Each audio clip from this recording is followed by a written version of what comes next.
Welcome to Pindar Poetry. We hope you learned something new. You begin by confirming fundamentals. Check the Windows key for physical obstruction and use compressed air. Debris often blocks contact and causes intermittent input.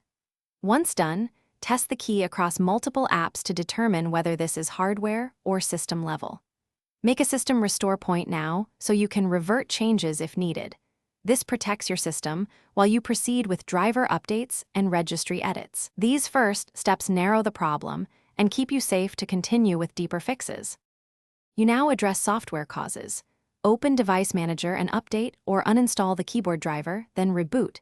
This refresh often restores proper key mapping. Next, verify ease of access settings, disable filter keys and sticky keys, and confirm keyboard layout matches your physical keyboard, since layout mismatches remap the Windows key.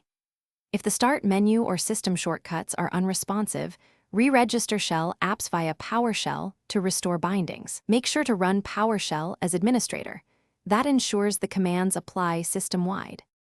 You finish by isolating hardware. Plug the keyboard into a different PC and try another keyboard on your machine. This quickly tells you if the key itself is faulty.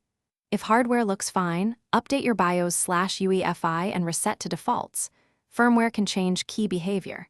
If the Windows key still fails, consider replacing the switch or using an external keyboard and backup data before any physical repair.